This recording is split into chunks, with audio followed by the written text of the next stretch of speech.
On my 30th birthday, my mother gave everyone in the room a gift, everyone but me. Even the housekeeper got a gold bracelet. Me nothing. Why did she look through me like I didn't exist? Why did she whisper to my aunt, "He's never felt like mine"? And why? Why was my name on a loan I never signed? For 7 years, I vanished, building an empire in silence.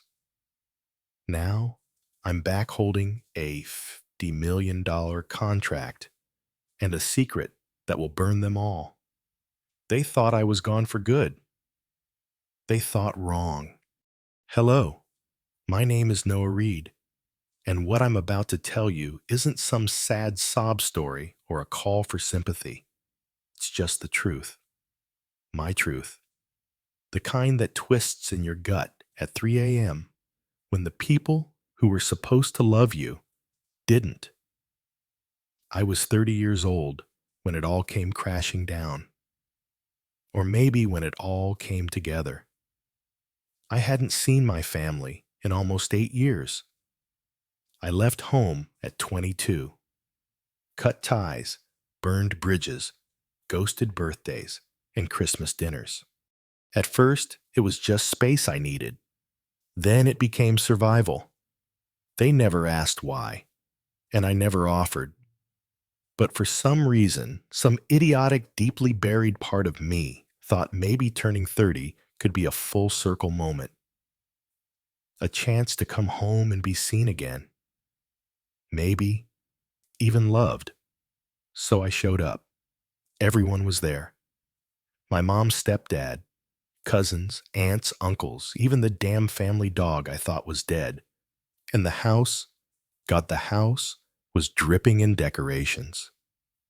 Gold balloons, champagne towers, a violinist playing some slow, dramatic version of Happy Birthday.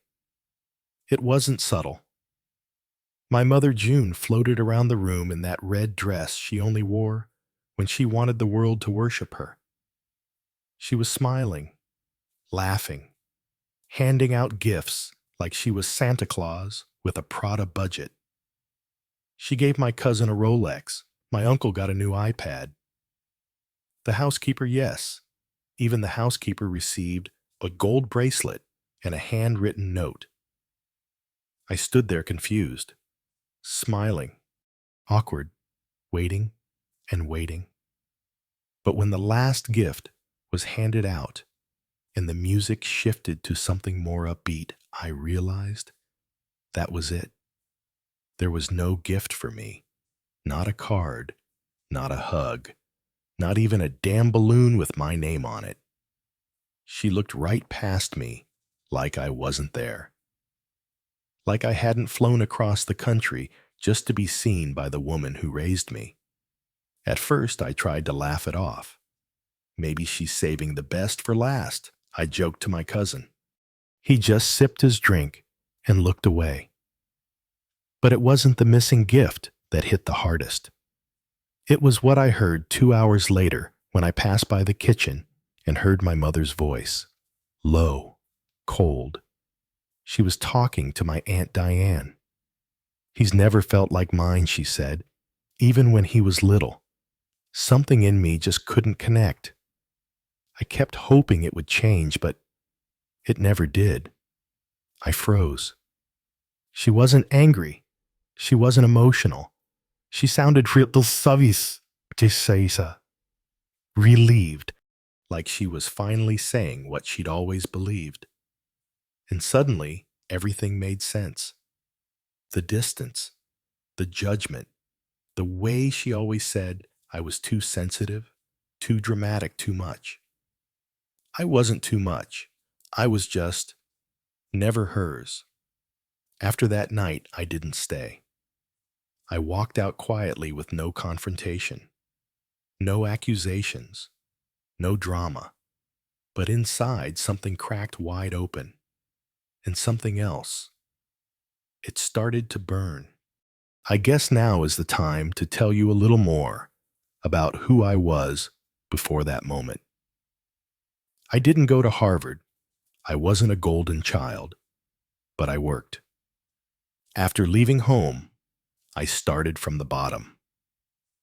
I took on 3 jobs: bartending, janitorial work, freelance coding, lived in a shoebox apartment with 2 roommates who smelled like weed and ramen.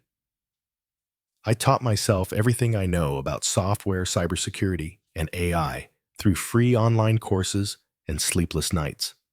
By 25, I launched my first startup.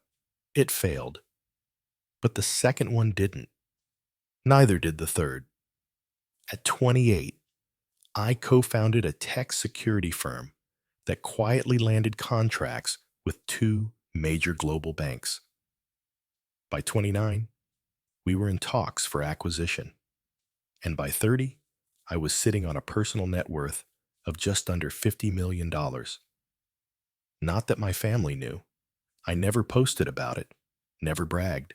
Hell, they still thought I was fixing printers or whatever lie my stepfather chose to believe. Why? Because I wanted to build something that was mine. No strings, no guilt, no emotional blackmail. Just mine. But there's one more thing you need to know about that night. 2 days after I left the party, I got a letter from the bank. Apparently, a loan had been taken out in my name 3 years ago. A $200,000 line of credit still unpaid. I stared at the signature on the form. It was mine, except it was not. That's when I hired a lawyer. That's when we started digging. And that's when I found out my family had been using my name to fund God knows what for years. The cars, the renovations, the private school tuition for my cousin's kid, all in my name, all without me knowing. It wasn't just neglect anymore. It was theft, betrayal. And if you think I let that slide, you really don't know me. At first, I thought it was just a mistake, a banking error, some outdated identity mix-up. But the signature was perfect. My handwriting, my initials. The address listed on the loan application, my childhood home, my old cell number, even the employer Reed Tech Solutions, a company that never existed but sounded just believable enough. It was a forgery, a very good one, and whoever did it knew me well. My lawyer, a sharp woman named Carla, didn't blink twice. This wasn't random, she said. This was someone close, someone who knew your details and had access. You sure you want to go down this road? I didn't answer. I just nodded, because this wasn't just about $200,000. It was about truth. It was about finally seeing my family for who they really were.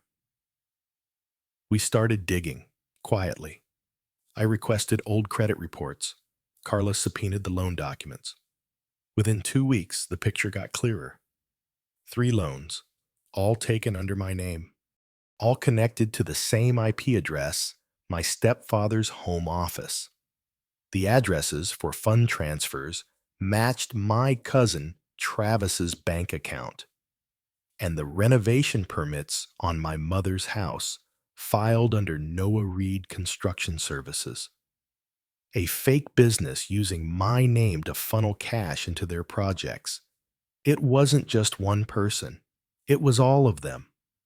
The family that smiled and raised their glasses on my birthday had spent years turning me into a human ATM.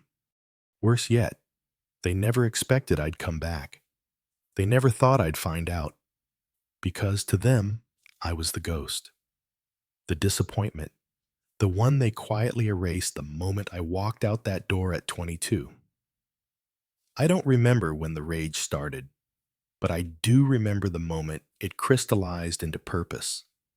I was scrolling through old emails trying to cross-reference anything they'd sent me over the years. That's when I found it. An old message from my mother dated 3 years ago. Hey, sweetheart. Hope you're doing okay out there. We're proud of you, no matter where you are. Just wanted you to know We're thinking about you. Attached to it, a photo, a picture of her and Travis standing in front of a brand new Tesla. My name was on the license plate registration. That was it. That was the moment the grief finally turned to fire. I returned to the city I once called home, this time not as a boy seeking love, but as a man ready to take back what was stolen. First, I bought a townhouse, not flashy, but central. Then I registered a new company. It wasn't real. It didn't need to be. It just needed to look real enough to bait them. Reed Legacy Ventures. Nice ring to it, huh? I started planting seeds, a LinkedIn profile, a few online articles written under my name praising my business acumen, and returned to the local tech scene. Word spread fast, and within 3 weeks, my stepfather messaged me. Heard you're back in town, kid. Would love to grab lunch and catch up. So proud of what you've built. Proud. That word again. It tasted like rust in my mouth. We met at a steakhouse downtown. He wore his usual gold watch, the one I now knew was bought with my credit. He smiled like we were old friends. I smiled, too tight, careful, polite. I heard you're starting something new, he said. Need any help finding investors? There it was. The greed, the opening. I leaned in. Actually, I said I'm looking for local partnerships. Legacy families. People who understand real roots, you know. His eyes sparkled. That night, he brought up the idea to my mother. 2 days later, I was invited to another family dinner. But this one wasn't about birthdays or gifts. This was about business. Or so they thought. They sat me at the head of the table, passed the wine, complimented my suit. My aunt asked if I was finally ready to come home. My cousin asked if I'd thought about investing in real estate. I said nothing, just smiled. Let them speak. Let them offer. And then I excused myself to use the restroom where I pulled out my phone and opened the audio recording app. Everything they said from that point on, I got it. Their confessions, their arrogance, my mother's voice saying it's not like he needs the money. He never needed us. My cousin, he's stupid if he thinks he can say no. His name's already tied to everything anyway. I stood outside the bathroom for a long time after that. My hands were shaking, not from sadness anymore, but from restraint. I could have walked out and confronted them right then, thrown the recordings on the table, screamed, demanded repayment. But I didn't want repayment. I wanted reckoning. I wanted the kind of silence that follows a storm, the kind that changes people forever. So I left, quietly, again. But this time I wasn't walking away. This time I was walking into position. I didn't sleep much. After that night, I just lay in bed, staring at the ceiling, replaying their words on a loop. My family, flesh and blood, sat around a table plotting how to bleed me dry again like it was nothing. Like it was normal. And that's the thing about toxic families. They don't call it betrayal. They call it love. Responsibility, loyalty. But I'd learned the truth.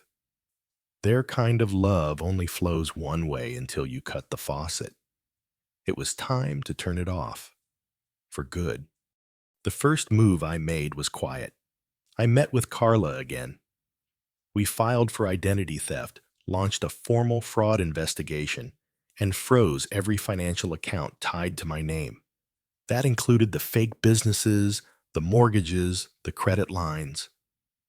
Within 48 hours, their entire web of lies started to unravel. Travis called me first. Hey man, something weird's going on with my bank. I can't access my account. It's frozen. I pretended to be confused. That's odd. Did you call them? Yeah. They said it was under investigation. Something about fraud.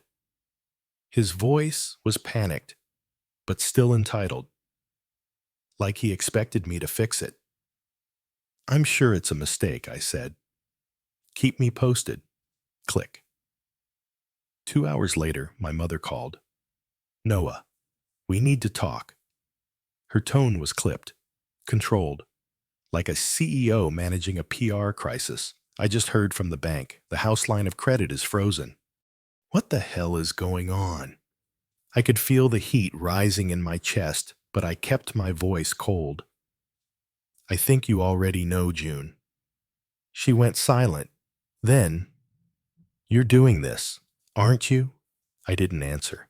Just let the silence stretch. After everything, you would throw your own family under the bus. Now I laughed. After everything. You mean after stealing my name, my credit, and everything I worked for? It wasn't like that. Then tell me what it was like. Silence. That was the last time we spoke directly. Within a week, the fallout spread like wildfire. The mortgage on their house was flagged. The renovation permits were voided. My stepfather's shady side hustle, Reed Tech Investments, was audited by the IRS. After Carla passed along our findings, my family didn't just lose access to my money. They were being investigated for criminal fraud. But I wasn't done. This wasn't just about money.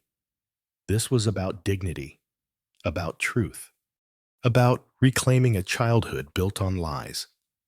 So I did something symbolic. I bought the house. Not the one they lived in now.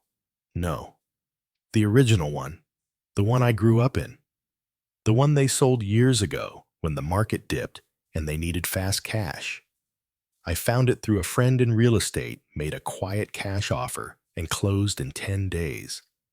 And then I planned the final act. It was a sunny Sunday afternoon when I invited them over. I sent out the invites like it was a family reunion, warm, casual, nostalgic. Even included a line, "Let's put the past behind us. I want to start over." They came. Of course they did. June showed up first, dressed like she was attending a Vogue interview. Travis brought wine. My Aunt Diane brought pie. Even my stepfather came carrying a smile like armor.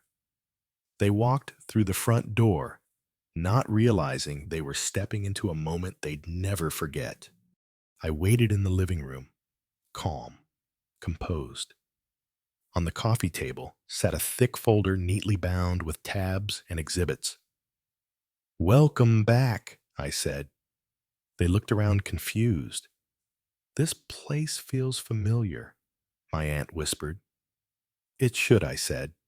"It's our old house. I bought it back." They blinked. Then my mother smiled. That fake, brittle smile she always used when she couldn't control the room. "Well, that's sweet, Noah." Nostalgic. I nodded. "Have a seat." They did. And then I opened the folder. Inside were the loan documents, the fake business registrations, the wire transfers, each tab labeled with their names. My voice didn't shake. My hands didn't flinch. I read out loud every piece of evidence, every date, every transaction. By the time I reached the last page, no one spoke. Travis looked pale. My stepfather shifted uncomfortably. My mother just stared. Then I said, "You have 48 hours to settle the debt. Fully, legally. Or my lawyer proceeds with criminal charges." "Noah," my mother finally whispered. "This is revenge." I looked at her. really looked at her, at the woman who once told me I was too cold, too serious, too hard to love. No, I said, this is closure. Then I handed them each a sealed envelope. Inside was a letter, a simple one, just 2 lines. You chose to erase me. Now I'm erasing you. And then I stood up. You can see yourselves out. They didn't yell. They didn't beg. They just left, like shadows slipping out of a house that no longer belonged to them. Because it didn't. Nothing did. Not the house, not my name, not my forgiveness. They lost all of it because I finally understood family isn't blood, it's loyalty. And mine ended a long time ago. I thought it would end there, the house, the confrontation, the silence. But evil doesn't go quietly, and toxic people don't fade, they regroup. 3 days after I handed them and those letters, I got a call. Unknown number, blocked ID. I let it go to voicemail. You think you've won, Noah? You think you're better than us now? You were nothing without this family. You think money makes you whole. Just wait. We'll remind everyone who you really are. I didn't flinch. Because that call was expected. They weren't just liars. They were narcissists. And narcissists don't break, they retaliate. By the following week, the smear campaign began. Someone posted a fake article online accusing me of embezzling funds from a former employer. Anonymous emails went out to old classmates, business contacts, even to Carla. Photoshopped screenshots, false testimonies. One of the worst, a forged police report supposedly documenting a domestic incident I was involved in 6 years ago. Of course, it was all fake, but it was crafted, deliberate, coordinated, and it worked for about 10 minutes until I made my move. Because what my family didn't know was that months ago, I had anticipated this. I knew them too well, knew they would strike back dirty and fast. So I made preparations. I hired a digital forensics firm, real professionals, not just for security, but for surveillance. They had been monitoring every online trace connected to the devices tied to my family burner phone's IP addresses, email behavior. And with the smear campaign, they lit themselves on fire. We tracked everything. The fake emails were traced to Travis's laptop.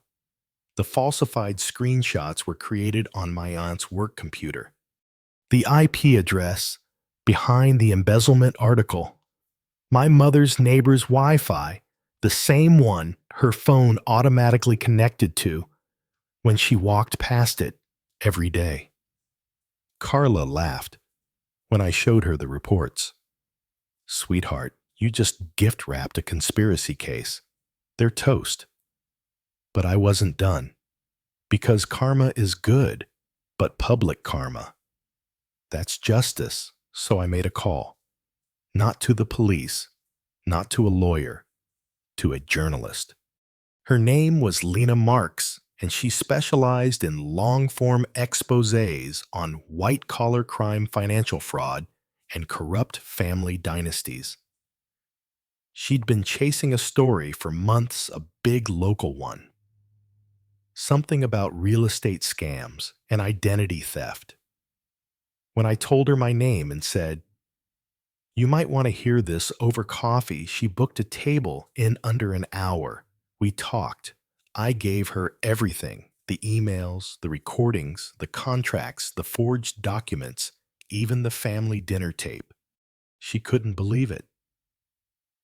"This isn't just fraud," she said. "This is a family cult in business suits." She spent 3 weeks verifying, digging, interviewing ex-friends, neighbors, former employers, who got suspicious over the years.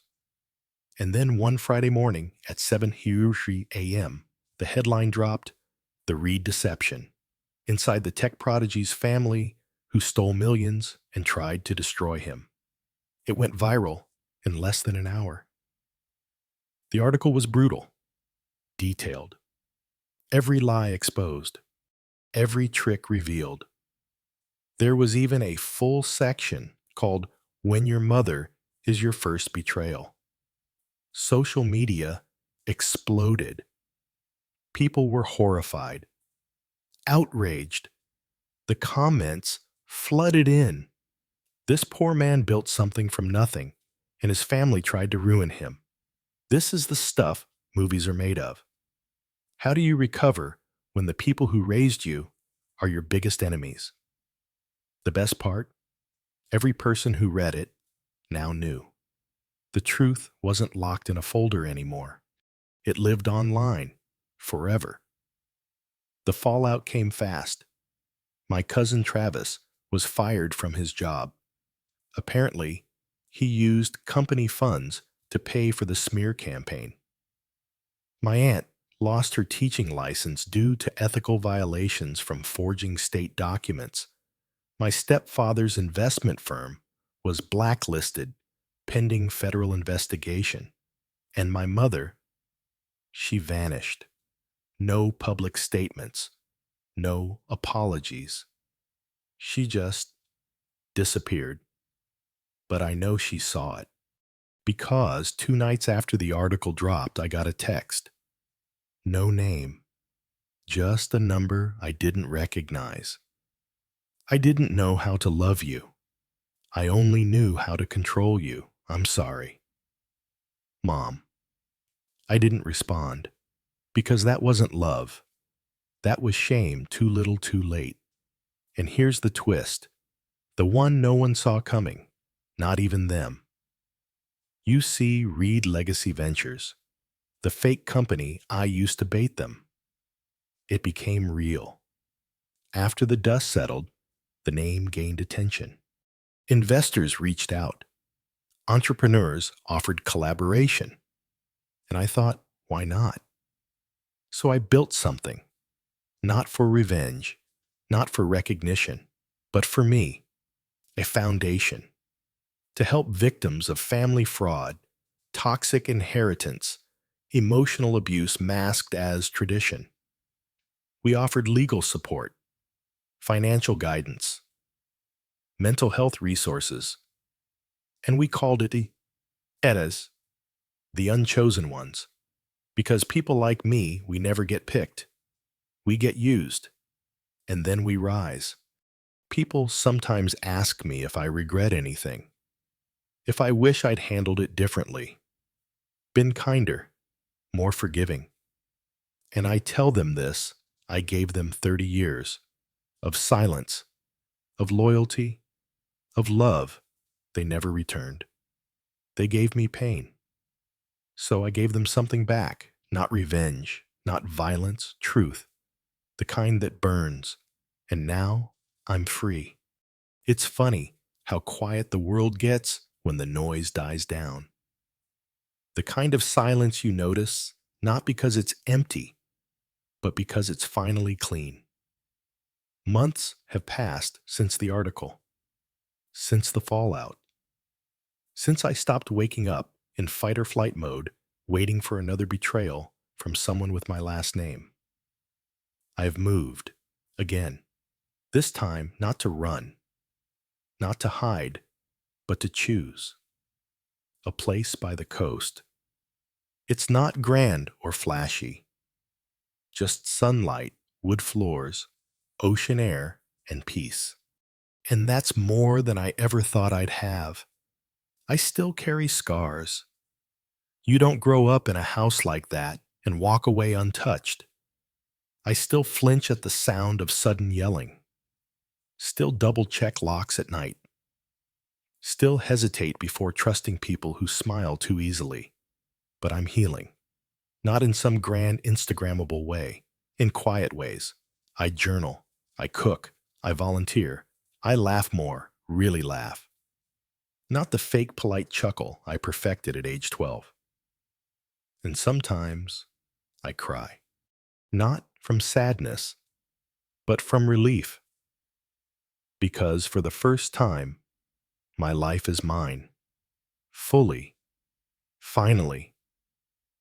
Carla's still here. She stayed, not because I asked her to, but because she wanted to. She once said to me, "You're not broken, Noah. You were just made to feel like love had to be earned. But it doesn't. Not real love. And God, that broke me, but in the best way. So we build now, slowly, on trust, on truth, on mornings without fear and nights without lies, and the unchosen ones. It's grown faster than I expected. People from all over started writing in messages like I thought I was alone. Your story gave me the courage to leave.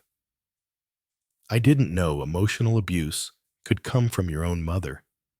We started hosting support groups, first online, then in person. There was one meeting last week where a woman, maybe in her 50s, stood up and said, "I spent my whole life apologizing for being born." Until I realized it's them who should have been sorry. The whole room went quiet. Then someone clapped. Then another. And then all of us. That's what healing looks like. Not perfect, not linear, but real. People often assume stories like mine are about revenge, and sure, there was some of that. But the truth is, it was always about freedom. Freedom from manipulation, from guilt, from the false belief that family equals unconditional love. Sometimes, family is just DNA. And sometimes, the people who hurt you most share your childhood photos. But you still get to choose your ending. You still get to redefine what family means, even if that means building it from scratch. So, if you're listening to this, and you've ever felt like the outsider in your own home, if you've ever sat at a birthday table and felt like a ghost, if you've ever been made to feel like you had to earn love from people who should have given it freely, let me say this: you are not crazy, you are not alone, and you are not unworthy. You were just surrounded by people who didn't know how to love. But that doesn't mean love isn't real. It just means you haven't found your people yet. Keep looking. They exist and they're waiting for you. Thank you for listening to this story on Hidden Family Chronicle. If it touched something in you, if it reminded you of a wound, a silence, a truth you've been afraid to speak, leave a comment below and share your story. Like if it resonated. Subscribe if you want more real stories like this, raw, honest, and unfiltered. Because this channel isn't just about drama. It's about survival, truth, and the kind of healing that begins when the secrets end. Hidden Family Chronicle.